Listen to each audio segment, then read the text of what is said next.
welcome to ET Markets Crypto TV, presented by CoinSwitch Kuber. I'm Miloni Bhatt. One of the words that's most associated with cryptocurrencies is blockchain. But what exactly is blockchain? What are its uses? What does it do? And what does it have to do with cryptocurrencies? Now, if like me, you're keen to know more, then stay with us because we've got a very exciting guest with us, Yash Dahenkar, and he's the founder of AcknoLedger and Bitgenie. Yash, thank you very much for joining us. I read somewhere that, blockchain actually precedes crypto. How true is that? Can you take us through that? Hey, hi, Miloni. Thanks a lot for inviting me today, and I'm glad that I'm here to share that knowledge. So, blockchain and crypto, these are the two coins of the two sides of the same coin, and they go hand in hand. Okay, like so, in order to make any blockchain a public blockchain, you need cryptocurrencies. Okay, like which is completely open and decentralized. Okay, so both of them, have huge potential and they go hand in hand because in order to create a cryptocurrency, you need a blockchain. Okay, so it's like that Ram and Lakhan, I'll say, these are the two brothers, I'll say, but you need both of them. You cannot just say this one is better and this one is not. Like, so yeah, that's my take on this. Yeah. Right. So how did blockchain come to be? Was it invented? Who are the people behind it? Yeah. So I'll just zoom out a bit and give you a bigger picture. So in 1970s and 1980s, people start, they were trying to create their own digital currency. Okay, it goes back like I think 40-50 years back. But they were not successful because I think the technology advancements were not there. Even the infrastructure wise, we were not there yet. Okay, and people like Hal Fanny and Nick Szabo, these are the big scientists. Okay, they started kind of working in 2004-5. Started publishing papers, and in 2008, okay, this guy called Satoshi Nakamoto, he's anonymous. Okay, nobody knows who is Satoshi, by the way. He published on 3rd Jan 2008. He published a paper which is known as Bitcoin white paper. Okay. So that was the seed to this whole journey. Okay, and everybody was like, it was just Bitcoin. There was no blockchain. During that time, everyone was like this Bitcoin. And then exactly after a year, Satoshi Nakamoto launched the Bitcoin, the live blockchain. Okay, and since that time, it's running without zero downtime. Since last I think 12-13 years, it's working fine with zero downtime, and it is one of the biggest network over the internet. Okay, so that's how it all started. But in terms of blockchain, so it all started with Bitcoin, and now as we are we started moving ahead in the futures in 2011, 2012, people started noticing that when they were reading that white paper, there's a term known as blockchain. Okay, and they started going a little bit deeper. What is this blockchain? So they realized that blockchain has a huge potential. Okay, then came Ethereum. Ethereum kind of completely, it's a second cryptocurrency, by the way, which is in terms of market cap and where they deploy smart contracts. So then Ethereum changed the complete paradigm, and it was created by a 19-year-old guy known as Vitalik. Okay, so he published a paper, and then in 2030, we started, as Vitalik published the white paper of Ethereum, then people started realizing, this blockchain has a huge potential. You can do so many things with blockchain.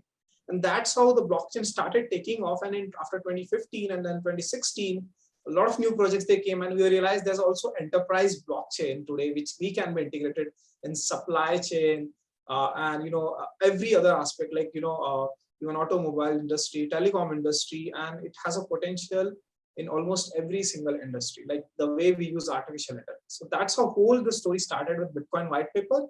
And then initially we had only cryptocurrencies, and then people realized this blockchain has a huge potential, and then we started doing research. So that's how this whole story came, and we realized its true potential.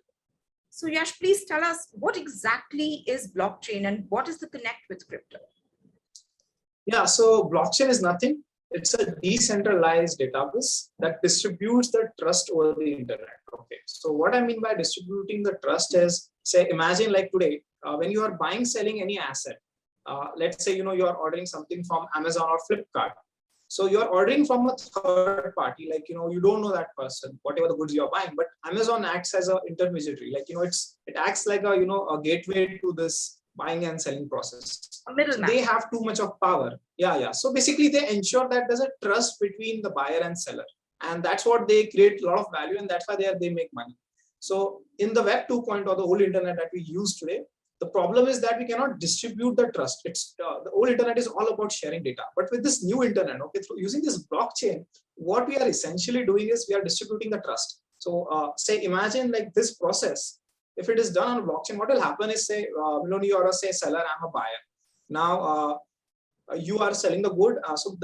And the whole transaction will happen on a blockchain network. So money will be deducted from my account. But you as a seller will not receive the money till the time I receive the courier. So during the complete process, the money stays on the blockchain network, and I sign a smart contract with you. Like, it's like a digital contract where, you define the terms. Okay. And then once I receive my courier, okay, and you will immediately receive the money in your account. So this way, it ensures that the trust is distributed. And this is, I've just given you one analogy. So it has a potential to change the complete banking system, the way we buy, borrow, lend, take insurance, or, do everything, like even derivatives market. Okay. This DeFi space, decentralized finance. So it has a huge potential. So that's what blockchain is. And what it essentially does, there are, it ensures transparency, because you can see all the transactions on the Bitcoin blockchain. If you go or any blockchain, all the transactions are transparent. It's just that you don't know whose transaction is that. Like, it's pseudo anonymous, I would say. It's not completely anonymous because you don't know whose address is this. So but transactions, so it has a transparency. You establish the trust better, and it's completely decentralized. So there's no one single person who owns the network. Like, for example, say Indian rupee is owned by, controlled by RBI. US dollar is controlled by Federal Reserve. But over here, this is not a currency which belongs to only one single country. Okay, anyone from any place in the world, they control the complete network, as as more and more people become part of the network. So that's what blockchain is, and blockchain is the foundational pillar for the new internet, which we call Web 3.0. And yeah, so that's what blockchain is. Blockchain given. Yeah, so I'll give an analogy to explain that. Why the term blockchain? So blockchain is derived from two words, block and chain. So have you played that game Snakes in the past? Like, in the Nokia phone, where the snake eats the insect, and the size of the snake increases. I hope a lot of people have played that game. It was really famous, and still I think it comes in Nokia phone today itself. Like, if you buy a Nokia phone, I'll give you an analogy of that. So imagine that snake as a blockchain and the insect as a set of transactions. So instead of putting all the transaction in one go, what we do is we essentially divide the transactions in chunks. Like, okay, so imagine, like, when the snake eats the insect, the size of the snake increases. Similarly, whenever a new set of transaction is added in the blockchain, the size of the blockchain increases.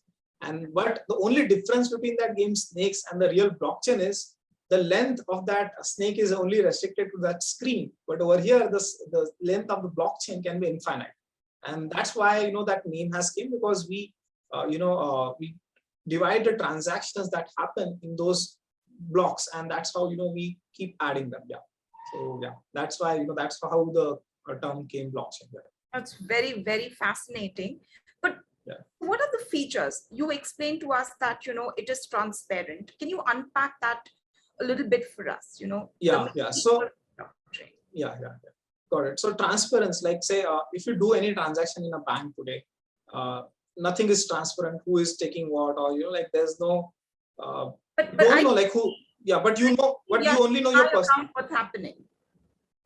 No, not your account, but as in general, there's no transparency. As in, say, when I do any transaction, when I'm doing transactions with an unknown person, I don't know whether they'll send the money or not. So I have to rely on third parties. That is one of the biggest problems, and that's where this FANG company like Facebook, Google, Amazon, Apple, they take advantage of us. Like, they basically they have so much of data and power, right? Literally on us. Like, they literally control us in a way, in terms of buying, selling products, or whatnot.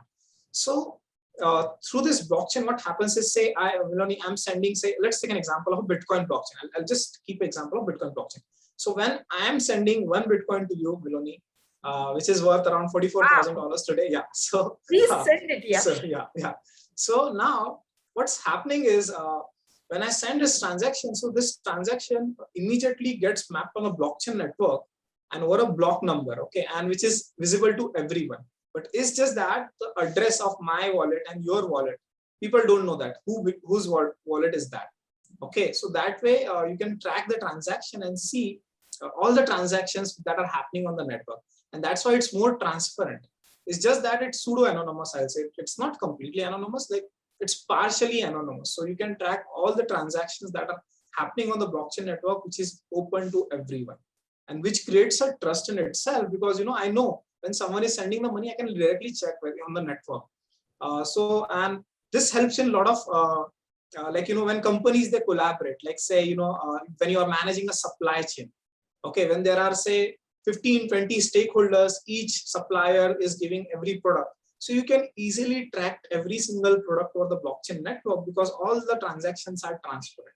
So that's what makes blockchain very powerful, and it increases the trust with all the stakeholders in the network. Yeah. So yeah. Right. So now, are there different kinds of blockchain? I'm understanding that, there are so many implications of it. So obviously, if you can tell us a little bit about that. Yes. So there are three types of blockchain, I'll say. So the first one is the public blockchain, which are really famous right now, which are trending, like which is known as Bitcoin, Ethereum. So what is the main functionality of public blockchain is that you, me, anyone can become part of that network. We just need a server which can connect with that network, and that's how we can start making passive income by mining. Okay, I'll not go into that right now, but yeah. So all those blockchains are public. Anyone can join the network, and they can become part of that. So these are all public because, and all the transactions are open to everyone.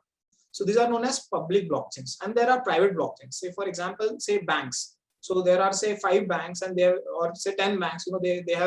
They want to create their own network to do those internal transactions. So these are like public, not private blockchains, but not open to everyone. Only by invitation you can join those networks. So these are known as private blockchains. Okay.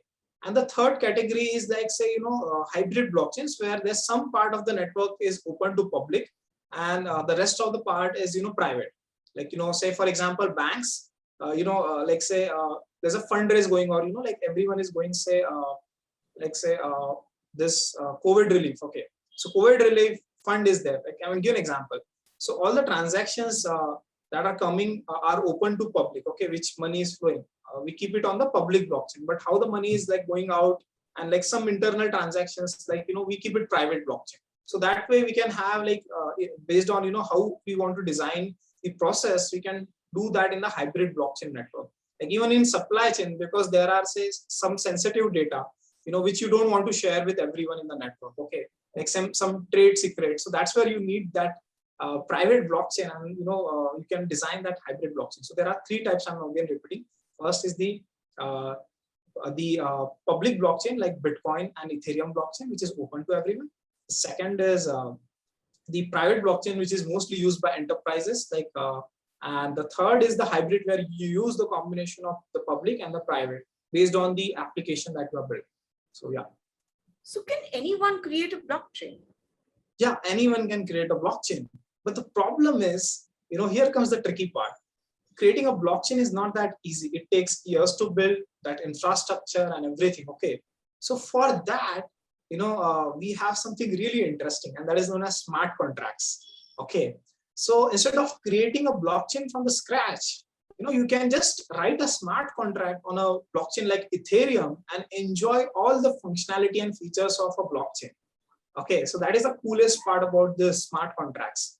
And Ethereum is one of the the leading kind of a blockchain that drives the growth. So what you can do, say for example, we want to create a voting system which is open to everyone. Okay, so you can just write the smart contract of that and can deploy on the Ethereum network, and you will get all the functionality of blockchain. So you don't have to create the blockchain from the scratch. You can enjoy all the functionality of the blockchain by using just the smart contracts. So yeah. And so smart contract is like a program that allows you to jump onto a blockchain, is it? Smart contract is nothing but like we sign legal documents, right? Like we have signed a Miloni, say we have signed a rent agreement, and now, but it's on paper and I have to manually pay you the money. But in smart contracts, it's really smart. So you hard code it, like you have to write a programmable code, okay, on the smart contract in that language, whichever you are coding, okay, and then we sign a rent agreement. So what will happen is, so your account and my account gets mapped and automatically, and say every month I keep a cycle that every month, say, around 15K is deducted from my account, or so I can put that hard coded in that smart contract, and automatically every month the money will be deducted from my account and it will be transferred to your account. So you don't have to do anything. So it's like a rent agreement, a smart code which is living on the blockchain. So you don't have to worry, and it is open and transparent, so anyone can look at it. So yeah, so this is what a smart contract is. So you can not just rent agreement, but you can do, say, all the employee agreements and all type of agreements. You can convert it into blockchain, so the smart contracts, and even you can create your own cryptocurrencies using smart contracts. You've mentioned in passing the uses of blockchain tech, that it can be used in banking. What are the other sectors that can use blockchain? Blockchain is like, I'll say there, I'll just introduce one more terminology. Okay, I'll not complicate too much, but there are two types of innovations. Okay, first is the horizontal innovation, the second is the vertical innovation.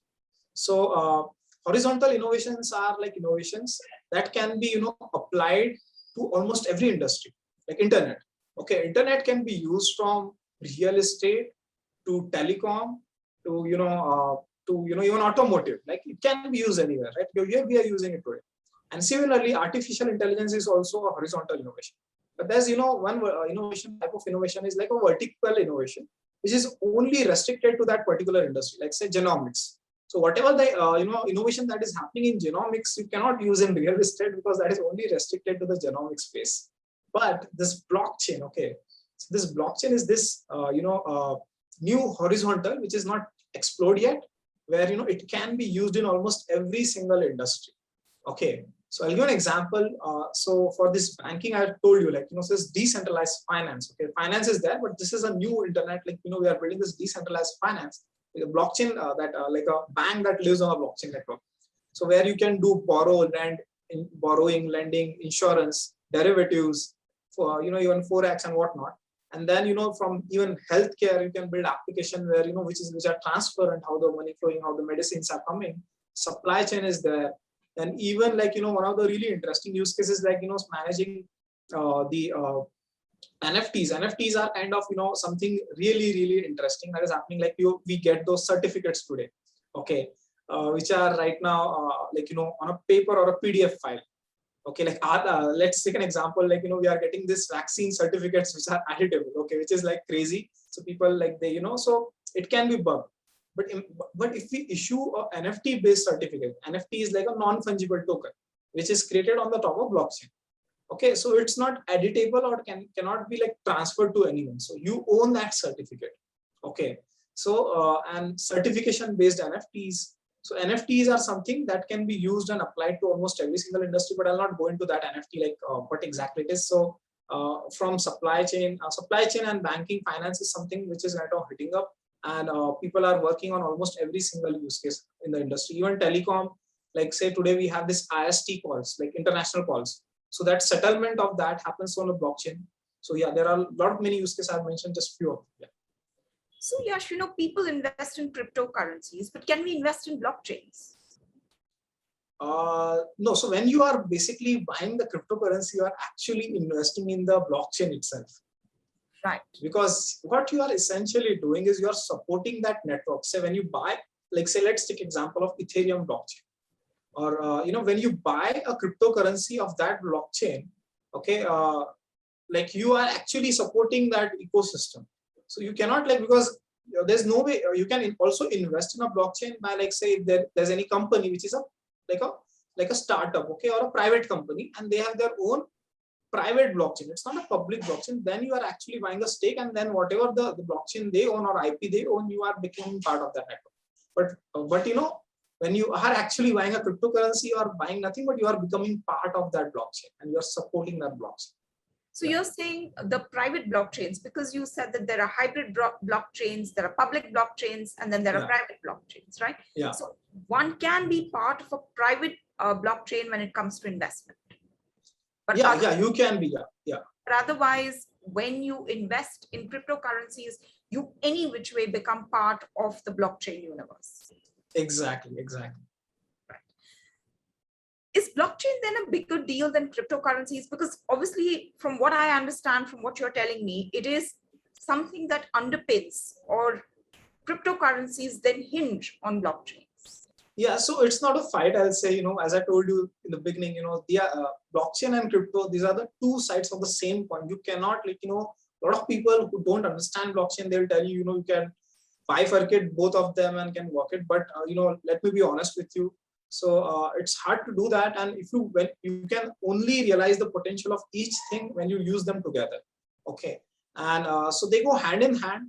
And crypto, basically, blockchain is that in underpin technology, but crypto, it has the potential to, like in future, what will happen, I tell you, like in next 30 to 50 years, all your assets, whether it's, you're buying a McDonald's burger or you're buying a Starbucks coffee, every asset, like, everyone will have a token, a cryptocurrency, which will be buying and trading and selling. Okay. Like when you buy, like say, even we will have a digital rupee.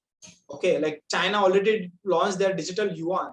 Yes. So every single asset will be tokenized. Tokenized as in like, a token will be created for that, whether it's your real estate or it doesn't matter, okay, what it is. So there'll be like, and this crypto has a potential, if you see, look at all money in the world, it's around like, around $80 trillion. So it can surpass all of that. Like in next 30 to 50 years, crypto has a potential to become $100 trillion industry, not a billion. I'm saying T with the trillion. In GDP of India is 2.5 trillion, and it can become like 100 times that. Like, so it can become huge in next 30 to 50 years. Yeah. Fascinating. But Yash, tell me something. How is blockchain currently being used in India? What is the offtake? How are we doing when it comes to blockchain? Yeah. So the government of Karnataka recently, implemented this land-based registry systems, okay, where they are using blockchain and even certification. Some of the projects are happening where, they are issuing certificates on the blockchain network. Okay, so these are certain use cases people are working, and even I have heard about this, but I'm not verified it. The DND system that you use, okay, like do not disturb on your phone, okay, when you activate it, it's actually built on the blockchain network. Okay, that I was fascinated to know when I realized this is something really cool, like, created on a blockchain network. So yeah, so there are a lot of applications which you use on a regular basis, but you don't realize they are built on blockchain. It's just that, users, they don't care much about the technology because they want to understand, but already it's happening. The only thing that we need from the government is the good support, because, we have one unicorn also, which is Polygon. They are doing exceptionally well in the overall crypto market. And all the investors around the world, they love Indian founders when it comes to crypto, because we are hardworking, we know where we are going, and we have a very strong ecosystem. So if government helps the Indian founders, I think we have a potential to become leaders in this space and drive the growth of across the world. Okay, and like create a lot of opportunities, jobs, and bring in a lot of money in India. So yeah. From what I understand, Yash, blockchain, cryptocurrencies, these are quite, very revolutionary. Yeah. Does this also mean that there is a scope that they can be misused? Absolutely. So there are, because a lot of people, they don't understand this blockchain and crypto. So there's one big problem right now, which even I have faced when I deal with a lot of these people, when I'm trying to help them in their journey, is like a lot of people, they got scammed also. Like scammed, like, because people take advantage when you don't know something new comes up. If you don't educate yourself, you will fall in the trap, and, and the greed. Okay. And how they kind of, scam the people is like, giving them some good deals. Okay. Like, and when people, they become greedy, they fall in that trap. So, so you need to be really careful, who you are dealing with. There are exchanges which are really good, but again, you need to be careful when you're dealing. So that is something which I personally feel is one of the big problem, because crypto space moves really, really fast. Like you cannot just sit today and, because in every 15, 30 days, this like the crypto ecosystem brings something new and interesting. Okay, so you have to constantly catch up. Even personally, being an expert in this space, I spend a lot of time in reading and understanding a lot of new projects that are coming. Okay, so you have to catch up. It's not something where you can just say, okay, I've learned blockchain, that's enough. It's not like that. You have to constantly, because now there's a decentralized finance coming, then there's NFTs, and now this metaverses things is going bigger.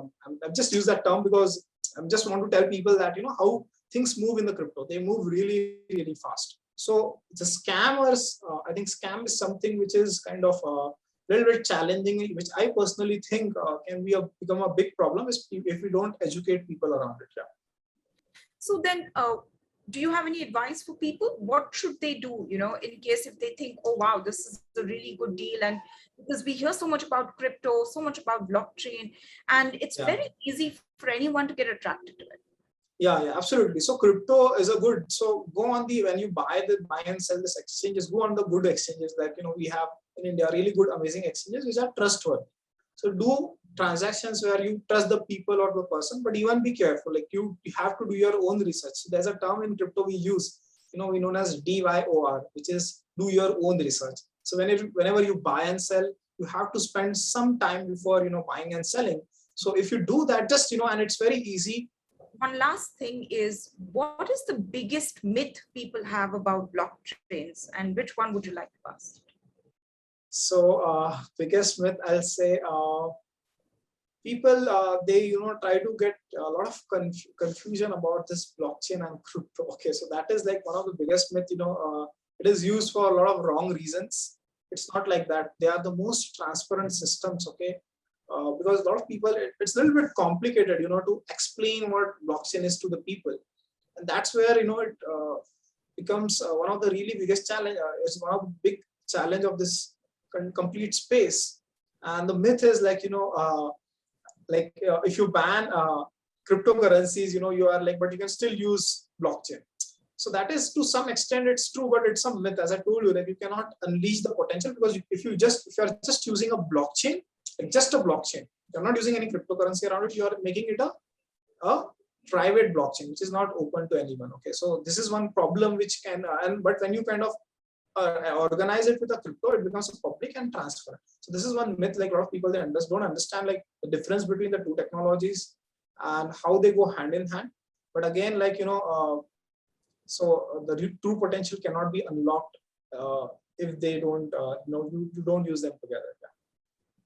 Well, Yash Dahenkar, founder of AcknoLedger and Bitgenie, thank you so very much for speaking to us. And you can see from the excitement on his face that he's really, really positive about Internet 3.0, Yash. Is that what you call it?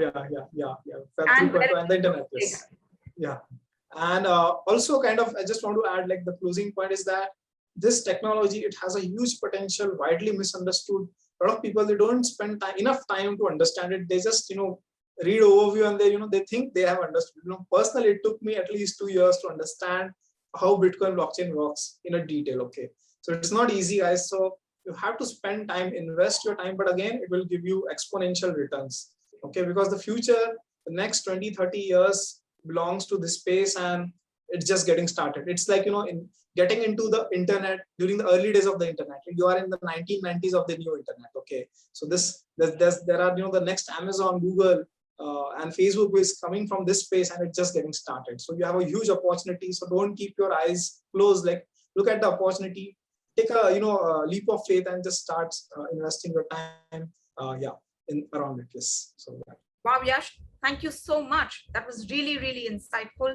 Thank you for spending your time with us, and we wish you all the best. It's really simplified blockchain, hasn't it? And I really hope you all will benefit from it as well. Stay tuned for more from all of us on ET Markets Crypto TV, presented by CoinSwitch Kuber.